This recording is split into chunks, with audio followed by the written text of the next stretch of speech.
సామెతలు 30వ అధ్యాయము 24వ వచనం దగ్గర నుండి. భూమి మీద చిన్నవి 4 కలవు, అయినను అవి మిక్కిలి జ్ఞానము గలవి. చీమలో బలము లేని జీవులు వేసవిలో తమ ఆహారమును సిద్ధపరచుకొనును. చిన్న కుందేళ్ళు బలము లేని జీవులు, అయినను అవి పేటు సందులలో నివాసము కల్పించుకొనును. మిడతలకు రాజు లేడు, అయినను అవన్నీ పంక్తులు తీరి సాగిపోవును. బల్లిని చేతితో నీవు పట్టుకొనగలవు, అయినను రాజుల గృహములలో అది ఉండును. సొలొమోను దేవుని దగ్గర నుండి పొందిన జ్ఞానంతో ప్రతి విషయంలోనూ, ప్రతి సృష్టిలోనూ, దేవుడు చేసిన ప్రతి వాటిలోనూ దైవ జ్ఞానాన్ని, దేవుని ప్రణాళికలను, దేవుని ఏర్పాటులను, దేవుడు నేర్పించే పాఠాలను తెలుసుకున్నాడు. ఆయన రాసిన ఈ సామెతల్లో చిన్న వాటి గురించి రాస్తున్నాడు. మన దేవుడు పెద్ద దేవుడు, గొప్ప దేవుడు, కానీ చిన్న వాటి మీద కూడా ఆయన మనసు కలిగిన వాడు. బలహీనులను ఆయన పట్టించుకునేవాడు, నిరుపేదలను ఆయన పట్టించుకునేవాడు, పనికి మారిన వారిని, నిష్ప్రయోజకుల మీద ఆయన దృష్టి ఉంచేవాడు.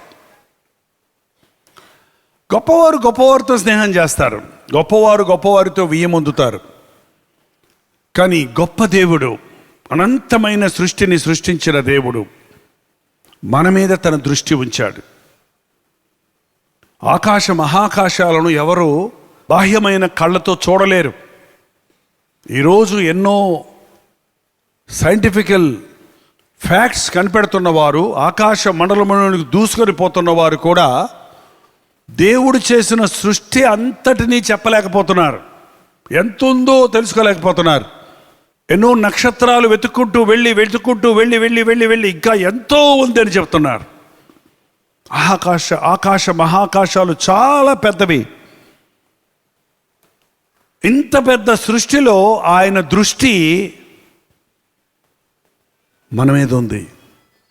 దేవుడు లోకమును ఎంతో ప్రేమించను, కాగా తన అద్వితీయ కుమారుని లోకములోనికి, మనం నివసించే భూగోళము పెద్దది కదా, పెద్దదే, చాలా పెద్దది, అంత పెద్దదే మనకి. కానీ దేవుడి దృష్టిలో భూగోళము, అనంతమైన సృష్టిలో భూగోళము సూర్యుడి కంటే పెద్దదా చిన్నదా? సూర్యుడు భూలోకం కంటే, భూగోళం కంటే ఎంతో. ఆ నక్షత్రాలు చిన్నయా పెద్దయా? మినుకు అంటే చిన్నయ్య అనుకుంటున్నారు, కాదు. అవి నక్షత్రాలు ఎన్నో రెట్లు సూర్యుడి కంటే పెద్దవి. సూర్యుడు కూడా ఒక నక్షత్రం లాంటిదే, కానీ దగ్గరగా ఉంది. అది 1,86,000 మైళ్ళ దూరంతో వెలుగు ప్రయాణం చేస్తుంది. కొన్ని నక్షత్రాల వెలుగు భూలోకానికి చేరడానికి 2-3 సంవత్సరాలు పడుతుందట. అంటే ఎంత దూరంలో ఉన్నాయో ఊహించి చూడవచ్చు అన్నమాట. కానీ భూమి మీదే ఆయన మనస్సుంది. కారణం, భూమిలో మాత్రమే దేవుడు సృష్టించిన మనుషుడు ఉన్నాడు. చంద్రుల్లో ఉన్నాడేమో అని ఎత్తుకొచ్చారు, లేడని తెలిసిపోయింది. మార్స్లో ఉన్నారని ప్రయత్నించారు, అక్కడ కూడా మనుషుడు జీవించే అవకాశమే లేదు. ఈ గోళాలన్నిటినీ భూగోళం కోసం దేవుడు సృష్టించాడు. ఇవి శూన్యంలో వేలాడుతుంది మన భూగోళం, మన భూమి శూన్యంలో వేలాడుతుందంటే చుట్టూన్న గ్రహాలన్నీ వాటి యొక్క ప్రభావం ద్వారా ఇది కింద పడకుండా తన చుట్టూ తాను తిరిగినట్లుగా. ఏం సృష్టి అండి దేవుడి దెబ్బ, దేవుడు లేడంటారు ఏంటండి? మానవాతీతమైన, ఊహాతీతమైన సృష్టి.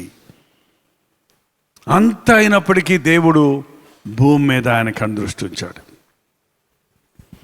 ఎవరన్నా ఫుట్బాల్ మ్యాచ్ చూసిన వాళ్ళు ఉంటే చేసి చూపించండి. టీవీలో కూడా చూడలేదా? పెద్ద కాంపౌండ్ స్టేడియం ఉంటుందండి. ఆ స్టేడియంలో 2 టీమ్స్ ఆడుతుంటారు. ఒకళ్ళు ఎర్ర బట్టలు, ఒకళ్ళు పచ్చ బట్టలు వేసుకుంటారు. ఒక్కోసారి రిఫరర్ ఉంటారు. దాంట్లో అవి చూడటానికి టికెట్లు కొనుక్కొని గ్యాలరీలో చాలా వేల మంది కూర్చొని ఉంటారు. కెమెరాలు పెట్టి ఉంటాయి. అందరూ ఆటలో చూసేవాళ్ళు, కామెంటరీ రిఫరీ చెప్పేవాడు, కామెంటేటరు, వీడియోస్ అన్నీ దేని మీద దృష్టి ఉంచుతాయి? అంత ఉంటుంది ఫుట్బాల్. అందరూ బాల్ ఇస్తే చూసేవాళ్ళు అట్టే వెళ్తారు, ఆడేవాళ్ళు అట్టే వెళ్తాడు, చెప్పేవాడు అట్టే వెళ్తాడు, కెమెరా వాడు అట్టే వెళ్తాడు. ఎందుకంటే ఆట అంతటికీ ముఖ్యమైనది ఏంటి? ఆ బాల్ కదలికలను బట్టే ఆ జయాపజయాలు ఉన్నాయి. అలాగే ఇంత సృష్టిలో దేవుడి దృష్టి ఈ భూగోళం మీద ఉంది. ఎందుకంటే ఈ భూగోళంలో మనం ఉన్నాం. ఆయన ఆకారంలో, ఆయన సారూప్యంలో చేయబడిన వారిమే. ఆకాశము నా సింహాసనము, భూమి నా పాదపీఠం అన్నాడు ఆయన. భూమి అంతా చపాతీ పీఠ అంట. భూమి ఆయన దృష్టిలో ఎంతంట? చపాతీ పీఠ అంతట్లో ఇండియా ఎంత, ఇండియాలో ఆంధ్రప్రదేశ్ ఎంత, ఆంధ్రప్రదేశ్లో విజయవాడ ఎంత, విజయవాడలో వెన్యూ సెంటర్ ఎంత, వెన్యూ సెంటర్లో నువ్వెంత, పెసరంత. కానీ నిన్ను చూస్తున్నాడు ఆయన, కానీ నిన్ను ఎరుగున ఆయన. నువ్వెంత చిన్నగా ఉన్నా ఆయన దృష్టి నీ మీదే ఉంది. ఎంత అద్భుతం కదా! అసలు యేసు ప్రభు యొక్క గొప్పతనాన్ని మనం గుర్తిస్తే, ఆయన ప్రేమను మనం గ్రహిస్తే, చిన్నవారిమైన మన కొరకు ఆయన కలిగి ఉన్న ప్రణాళికలను మనం ధ్యానిస్తే ధన్యులమవుతాం. చిన్న చీమ, అసలు చీమను మనుషుడితో పోలిస్తే చీమ ఎంత, మనమెంత? మనలో చీమ ఎంత? చాలామంది చీమ తలకాయ ఎంత అని చెబుతుంటారు కొంతమంది. ఎంత ఉంటుంది చీమ తలకాయ? చీమ తలకాయ ఎంత ఉంటుందండి? ఇంక అంతకంటే చిన్నది, ఆవగించకంటే చిన్నది అది. చీమ తలకాయ ఎంత? ఆ తలకాయలో జ్ఞానం పెట్టాడట దేవుడు. ఆ చీమ తలకాయలో జ్ఞానం ఉంది. స్వామి, నా ఆకారంలో, నా స్వరూపంలో చేయబడిన మానవుడా, ఒరే నిద్రపోతూ లేచి చీమల దగ్గరకు వెళ్ళి వాటి నడతలు గమనించి జ్ఞానం తెచ్చుకో. చిన్న వాటి ద్వారా పెద్దవారికి పాఠాలు నేర్పించేవాడు ప్రభు. చిన్న విషయాల్లో గొప్ప సత్యాలను, మర్మాలను దాచిపెట్టినవాడు ప్రభు. నాకేం రాదు, నాకేం తెలియదు, నేనెంతటి వాడిని అనుకునేవారు ఎప్పుడు దిగులు పడద్దండి. దేవుడి దృష్టిలో మీరు చాలా విలువైన వారు. మీ కొరకు మీతో ఏదో ఒక గొప్పతనం మీలో ఉంది. చీమకే జ్ఞానం ఇస్తే ఆయన స్వరూపంలో, ఆయన ఆకారంలో చేయబడిన మనకి ఇవ్వడా? చీమలను చూసి నేర్చుకోండి. మనుష్యుడు సాతానుకు లోబడి దేవుని ఆశీర్వాదాలను, మహిమను పోగొట్టుకున్నాడు కనుక జంతువుల కంటే హీన స్థితికి వెళ్ళిపోయాడు. లేకపోతే మనం ఈ లోకంలో ఉన్న జంతువుల, ఆదాము జంతువులన్నింటినీ కంట్రోల్ చేశాడు. ఆయన ఏ పేరు పెట్టాడో ఆ పేరు వచ్చిందట. సింహం ఇట్రా, నిన్ను సింహం అంటారంటే సింహం తోక ఆడించుకొని కుక్క పిల్లలకు వచ్చింది ఆయన దగ్గర. చిరుతపులులు పిల్లి పిల్లల్లాగా వచ్చాయి ఆయన దగ్గరికి. జంతువులకి, మనుషుడికి భయం లేదు, సహవాసం ఉంది. పాపం వలన ఇవాళ మనం వాటిని చూస్తే భయపడుతున్నాం, అవి మనల్ని చూస్తే భయపడుతున్నాయి. కుక్కలు అరుస్తున్నాయి అంటే ఎందుకు అరుస్తాయి చెప్పండి? కుక్కలు అరుస్తాయి అంటే మనం వెళ్తున్నప్పుడు ఎందుకు అరుస్తాయి? నిన్ను చూసి భయపడి అరుస్తాయి. నువ్వు వాటిని చూసి భయపడి నువ్వే పరిగెడతావు. నిన్ను చూసి భయపడుతున్నాయి అవి, అందుకే అరుస్తున్నాయి. అందుకే అరిసే కుక్క కరవదంటారు. అరుస్తుందంటే అది భయమేసి అరుస్తుంది, పిరికిది అది. కానీ మేము భయపడిపోతున్నాం అది అరుస్తుంటుంది. దాని అరుపులకి తారుమారు చేస్తున్నాడు మానవుడు దేవుని ప్రణాళికలను.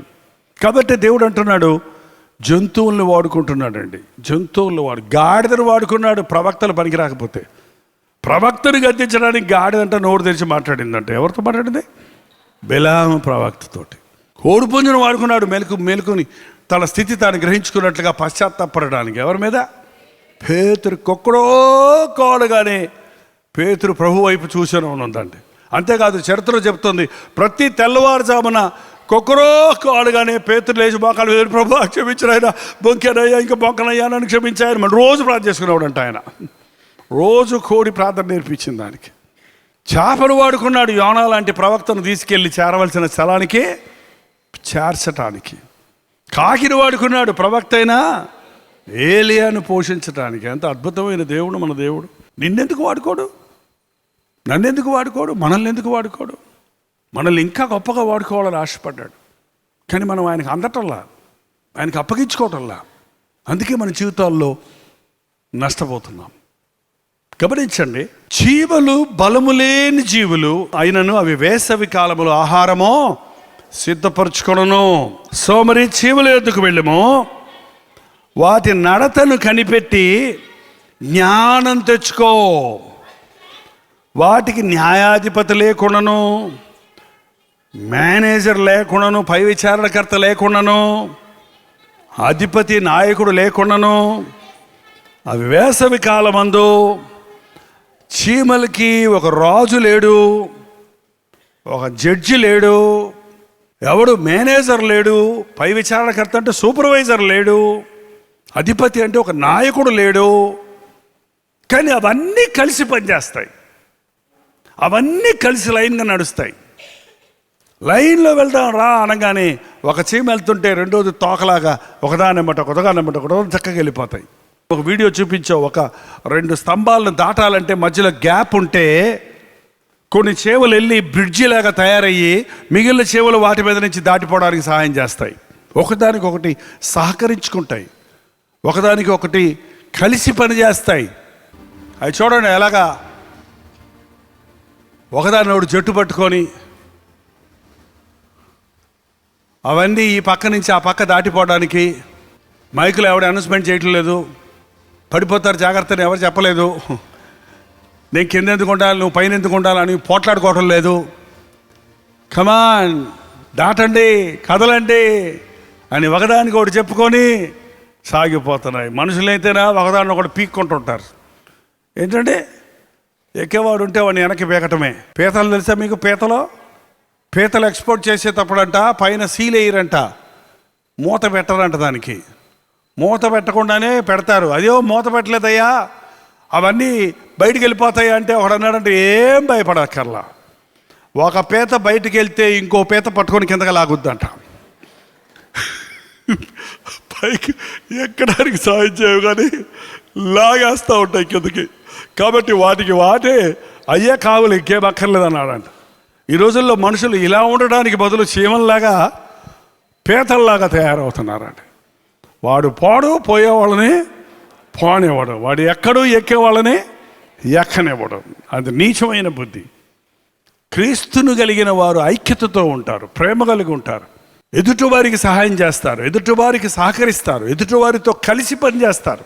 క్రీస్తును ఎరిగిన భార్యాభర్తలు ఇద్దరు కలిసి పనిచేస్తారు. ఎంతమంది ఈ రోజుల్లో కలిసి పనిచేస్తున్నారండి? ఇంట్లో ఉన్న తల్లికి ఇవాళ కొత్త రకం ఉద్యోగం వచ్చిందంట.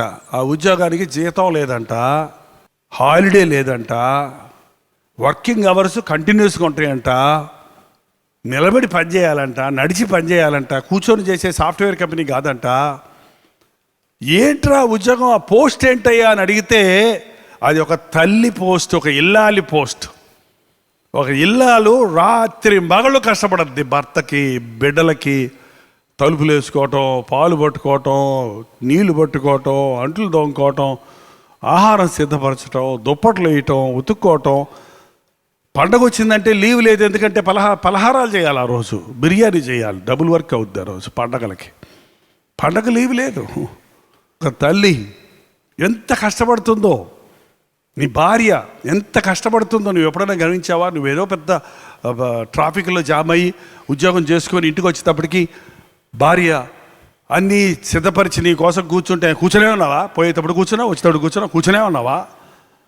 ఏం పని ఉంది నీకు ఇంట్లో కూర్చొని అని అంటుంటారు. కానీ ఇంట్లో ఎంత పని ఉందో, ఇంట్లో ఎన్ని మైళ్ళు నడుస్తుందో, ఎంత ప్రయాసపడుతుందో గుర్తిస్తారా?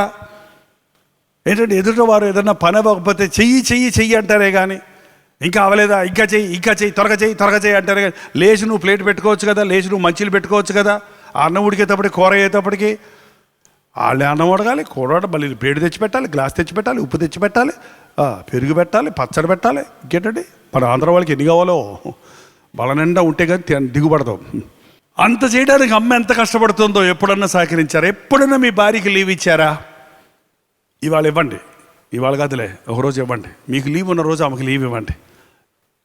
భార్య అమ్మని ఇవాళ రెస్ట్ తీసుకో, నేను వంట చేస్తాను, అనండి. అసలు నీ భార్య అలా ఉబ్బి తబ్బిపోయిపోయి మిమ్మల్ని పువ్వుల్లో పెట్టి పూజించేస్తుంది కదమ్మా. నువ్వు అంటే చాలు, చెయ్యక్కర్లేదు, ఆమె చేసుకుంటుంది మళ్ళీ పైగా. కానీ నా భర్తకి ఎంత అండర్స్టాండింగ్ వచ్చింది నా మీద, నా బాధ ఎలా అర్థం చేసుకున్నాడనే గ్రహింపు వస్తుంది. టేక్ ఎ లీవ్, ఒక బ్రేక్ ఇవ్వండి. మరింతమందిని బంధువులందరినీ పిలిచి వాళ్ళందరికీ వండి పెట్టమని హెవీ బర్డెన్ చేయకండి. ఒకరితో ఒకరు సహకరించండి, భార్యకు తోడుండి సహకరించండి. భార్య పనులు భర్త పనులు, ఈ పనులు చేయాలి, భార్య ఈ పనులు చేయాలని ఇక్కడ చట్టం ఎక్కడ లేదండి. ఎవరైనా వంట చేయొచ్చు, ఎవరైనా బట్టలు ఉతుకోవచ్చు, ఎవరైనా సర్వ్ చేయొచ్చు, ఎవరైనా కర్రీ చేయొచ్చు. దీంట్లో తప్పే లేదు. నీ కుటుంబం బిడ్డలకు నేర్పించండి. బిడ్డలకు నేర్పించరు కొంతమంది. వీళ్ళే ఉన్నాయన వస్త్రాన్ని ఉండనాయన. వాడేమో గేమ్ ఆడుకుంటాడు. ఏం గేమో? Computer game. వాడు బతుకంతా గేమ్లు ఆడుకోవడమే సరిపోద్ది. కష్టపడతాడు నేర్చుకున్నాడు, జీవితంలో ఏమి సాధించలేడు. కలిసి పనిచేయాలి భార్య భర్తలు, కలిసి పాట పాడుకుంటూ, ప్రార్థన చేసుకుంటూ, ఆనందించుకుంటూ, కబుర్లు చెప్పుకుంటూ కలిసి పనిచేయటం వలన అభివృద్ధి చెందుతాం. మన గృహంలో దీవించబడతాం. చీమల దగ్గర నేర్చుకోండి. నువ్వు ఈ పని చెయ్యి అని డ్యూటీలు వేసుకోరు. అవి నువ్వు తప్పు చేస్తున్నావు అని హెచ్చరించే న్యాయాధిపతి లేడు అక్కడ. కానీ అవన్నీ కలిసి పని, ఆ జ్ఞానం మీరు తెచ్చుకోండి. మీ ఇంటిలో మీ పనులు చేసుకోవడానికి మీరు రెడీ అవ్వకపోతే దేవుని పని ఎలా చేస్తారు చెప్పండి? ప్రతివారు సొంత కార్యాలే చేసుకుంటున్నారు, క్రీస్తు యేసు కార్యాలు ఎవరో చూడరు. కొన్ని చర్చెస్లో నేను ప్రసంగానికి వెళ్ళినప్పుడు నేను గమనించి చూస్తాను, ఆ చర్చిలో పోయిన సంవత్సరం క్రిస్మస్కి కట్టిన డెకరేషన్లు ఉంటాయి చూడండి, అవన్నీ ఎలిసిపోయి ఊడిపోయి ఏలాడుతూ, వాటికి తోరు మళ్ళీ బ్యూటిఫుల్ బూజులు, దుమ్ము, మట్టి ఏంటండి. మరి విశ్వాసాలందరూ కూర్చొని పరిశుద్ధ పాట పాడతారు, చుట్టూ మాత్రం గబ్బిలాల గబ్బు ఉంటుంది. మందిరం గురించి ఎవరు అదే నీ ఇంట్లో అయితే సొన్నం కొట్టించుకుంటావు, వ్యాక్యూమ్ క్లీనర్ పెట్టుకుంటారు, క్లీన్ చేసుకుంటారు, కర్టన్స్ మార్చుకుంటారు, ఫ్లోరు తివాసీలు మారుస్తారు. కానీ మందిరంలోకి వెళ్తే ఎవడు పట్టించుకోరు. నాకు మందిరం అంటే చాలా ఇష్టం అండి. 10 సంవత్సరాలు నా యవ్వనమంతా మందిరంలోనే ఉన్నాను నేను. మందిరం కాంపౌండ్లో జరిగిపోయింది నా యవ్వన కాలం అంతా. ఆ మందిరం కాంపౌండ్లో అరెకరం ఉన్న కాంపౌండ్లో మందిరము దీనికంటే కొంచెం 2 అంతలు ఉంటుంది. ఎవరు చెప్పకపోయినా నేనే మందిరాన్ని వెళ్ళిపోయి శుభ్రం చేసేవాడిని, కొన్ని చెట్లు తెచ్చి చక్కగా అలంకరించేవాడిని. పెయింటింగ్ పాడైపోతే నా పాకెట్ మనీ డబ్బులతో పెయింటింగ్ వేసేవాడిని. మందిరాన్ని ప్రేమించేవారు ధన్యులంటే ఏంటో ఇప్పుడు నాకు అర్థమైంది. ఇవాళ నన్ను దేవుడు ఆశీర్వదించాడు. దేవుని పని చేయడానికి సంఘమంతా సహకరించాలి. ఇది నా పని కాదు, ఇది నాకెవరు చెప్పలేదు, ఇది నా బాధ్యత కాదు, ఇది నాకు తెలియదు, ఇది నాకు రాదు అనేవారు దేవునికి పనికిరారు. ఒక క్రైస్తవుడు ఏదైనా చేయడానికి పాపం తప్ప మరి ఏది చేసినా చిన్నతనం కాదండి. ఏది చేసినా తప్పులేదు, ఏ పని చేసినా తప్పులేదు. ప్రతి పనికి దేవుడు ప్రతిఫలం ఇస్తాడు. చీమలు చిన్నవే కానీ కష్టపడతాయి. అవి వేసవి కాలానికి ఆహారం సిద్ధపరచుకుంటాయి. చలికాలం వస్తుంది, వర్షాకాలం వస్తుంది, మనం బయటికి వెళ్ళలేము, బురదలో ఇరుక్కుంటాం అని ముందుగానే అవి ఆహారాన్ని సిద్ధపరుచుకుంటాయట. మీకు తెలుసా, కరువు రాబోతుంది వాక్యానికి, చీకటి కమ్మబోతుంది లోకానికి. నువ్వు అప్పుడు చేయాలనుకుంటే చేయలేని పరిస్థితులు ఉన్నాయి. నువ్వు ఏదైనా చేయాలనుకుంటే ఇప్పుడే చేయాలి. నువ్వు ముసలివాడు అయిన తర్వాత నువ్వు బైబిల్ చదువుకోవాలంటే చదువుకోలేవు, నువ్వు మోకాళ్ళుని ప్రార్థించాలంటే చేయలేవు, నువ్వు సువార్త సేవ చేయాలంటే చేయలేవు. నీ నరాలు బలహీనత, నీ మోకాళ్ళు సడిలిపోతాయి, నీ స్వరం ఉనికిపోతుంది. నీ బాల్య దినములందే నీ సృష్టికర్తను జ్ఞాపకం చేసుకో. ఇప్పుడు నువ్వు యవ్వన కాలంలో నువ్వు విత్తితే వృద్ధాప్యంలో నువ్వు పంటను కోస్తావు. ఇప్పుడు నువ్వు దేవుని వాక్యంతో నీ హృదయాన్ని నింపుకుంటే నీ వృద్ధాప్యంలో నువ్వు చిగురిస్తావు. చీమల దగ్గర నేర్చుకోండి, అవి ఐక్యత కలిగి పనిచేస్తాయి, ఒకదానికొకటి సపోర్ట్ చేస్తాయి. రెండోది, చిన్న కుందేళ్ళు బలము లేని జీవులు అయినను అవి పేటు సందులలో నివాసము కల్పించుకుంటాయి. కుందేళ్ళు తెల్లగా బొద్దుగా ముద్దుగా ఉంటాయి, చాలా చక్కగా ఉంటాయి. వాటికి శత్రువుని ఎదుర్కోవడానికి కోరలు లేవు, కొమ్ములు లేవు, గోళ్ళు లేవు. శత్రువు మీద పడితే తప్పించుకోవటానికి శక్తి లేదు, బలం లేనివి. కానీ శత్రువు వస్తుంటే పరిగెడతాయి. ఎక్కడికి? బండ సందులో పోయి దాక్కుంటాయి. ఒకదాన్నొకటి పిలుచుకొని వెళ్ళి బండ సందుల్లో దాక్కుంటాయి. మనం ఈ లోకాన్ని, సాతాను జయించడానికి మన దగ్గర ఈ లోక సంబంధమైన ఆయుధాలు లేవండి. నేను ఎవరన్నా తిడుతున్నారనుకో, వాళ్ళని నువ్వు ఎలా ఎదుర్కొంటావు చెప్పు? నువ్వు కూడా తిడతావా? వాళ్ళు కొడితే నువ్వు కొడతావా? వాళ్ళు బూతులు తిడితే నువ్వు తిడతావా? తిడితే ఏమవుతావు? నీ మనసాక్షి, నీ విశ్వాసం పోగొట్టుకుంటున్నావు, నీ మనసాక్షి పోటు చేసుకుంటున్నావు. మన శత్రువు మన మీదకి వచ్చినప్పుడు మనం పోరాడినది శరీరధారులతో కాదు కనుక బండను ఆశ్రయించాలి. ఏ బండ? క్రీస్తనే బండ. బండ వేరు, రాయి వేరండి. బండ వేరు, రాయి వేరు. క్రీస్తు బండ, ఓ పెద్ద కొండ. అందుకే దావీదు అన్నాడు, ఆయనే నా కొండ, ఆయనే నా బండ, నా దుర్గము, నా శైలము, నా కోట. నేను ఆయనలో దాక్కుంటా. ఆపత్కాలంలో నేను ఆయన్ని ఆశ్రయిస్తా. నాకు శోధన వచ్చినప్పుడు, నాకు భయం వేసినప్పుడు, నా శత్రువు నా మీదకి ఎగబడినప్పుడు నేను దాగి ఉంటాను, నీ దగ్గరికి పరిగెడతాను. ప్రతి విశ్వాసత నేర్చుకోవాలండి. కోడి తన పిల్లలను తన రెక్కల కిందకు చేర్చుకున్నట్లు నేను మిమ్మల్ని చేర్చుకున్న వాళ్ళని ఆశించదని కానీ మీరు రానొల్లకపోతే. గద్దను కోడిపిల్ల ఎదుర్కోగలదా? గద్ద కనుదృష్టిలో నుండి కోడిపిల్ల తప్పించుకోగలదా? అక్కడెక్కడో తిరుగుతుంటే తల్లి కోడి కంటది, ఏదో ఆట శబ్దం వస్తుంది. రాగానే చూడండి, ఎక్కడెక్కడ ఉన్న కోడి పిల్లల్ని పరిగెత్తుకుంటూ వచ్చి రెక్కల చాటను దాగుతాయి. కొన్ని అయితే తొండరై దాని రెక్కల్లోంచి పెట్టి పొంగుతొంగు చూస్తుంటాయి. చూసారు ఇప్పుడు మీరు? మా అమ్మ దగ్గర నువ్వేం చేయలేప్పా ఆడదనమాట.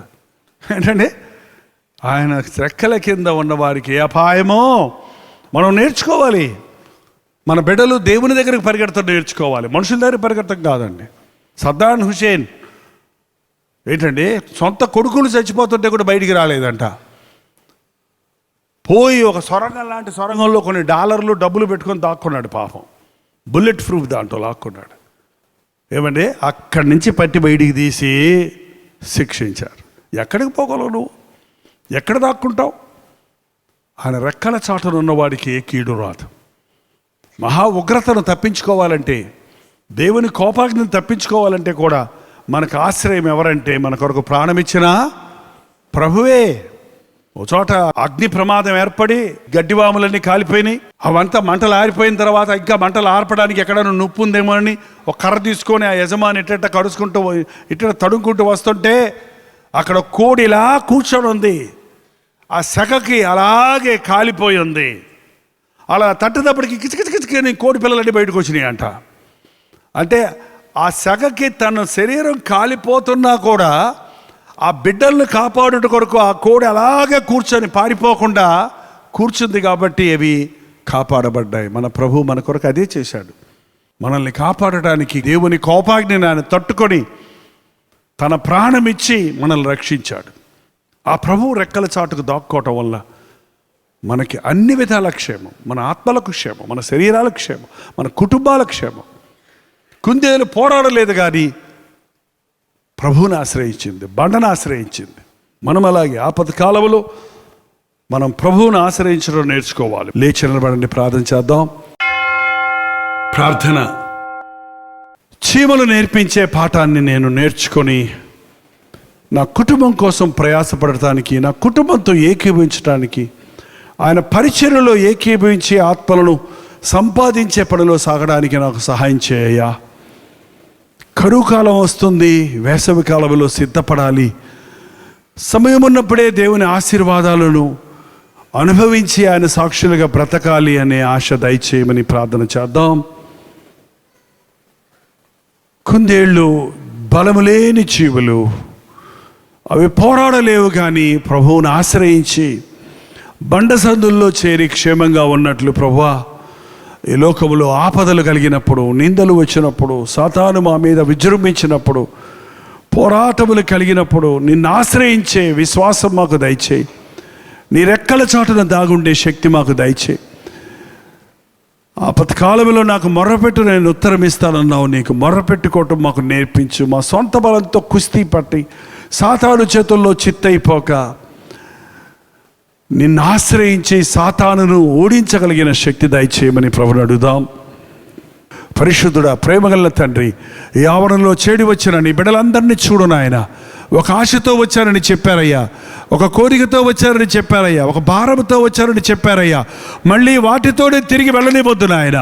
నీ సన్నిధిలో వాటిని దిప్పివేయటానికి సహాయం చేయి. నీ సన్నిధిలో వాటిని వదిలివేయటానికి సహాయం చేయి. నీవిచ్చే ఆ ధైర్యాన్ని సంపాదించుకొని, నీవిచ్చే అభిషేకాన్ని పొందుకొని, నీవిచ్చే జ్ఞానంతో నింపబడి వెళ్ళినట్లుగా నీ పరిశుద్ధాత్మను మా మీద కుమ్మరించు నాయన. ఎవరి జీవితంలో విఫలతలు ఉన్నవో ఈ రోజు నుంచి ఇది మొదలుకొని నేను ఆశీర్వదిస్తానన్న మాట వారి పట్ల నెరవేరాలయ్యా. ఎవరి జీవితాల్లో విరక్తి చెందిపోయి ఉన్నారో, ఇక నాకు బిడ్డలు పుట్టరు, ఈ నిందల అవమానాలు నేను భరించలేని కృంగిపోయి ఉన్నారు, ఈరోజు ఒక అద్భుతం వారి గర్భంలో జరిగించు.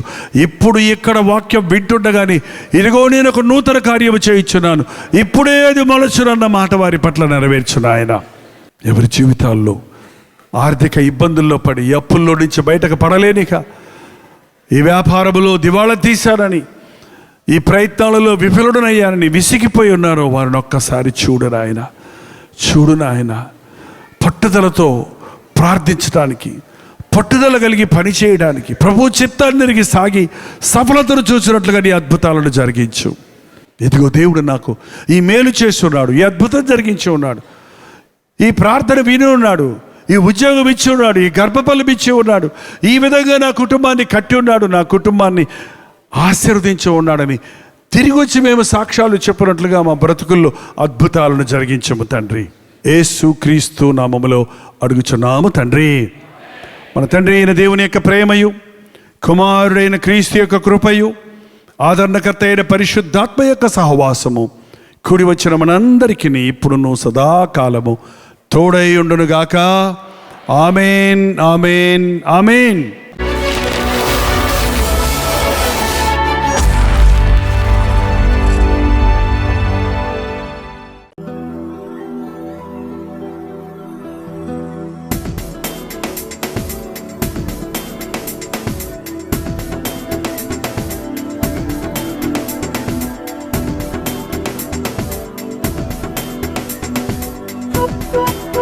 Thank you.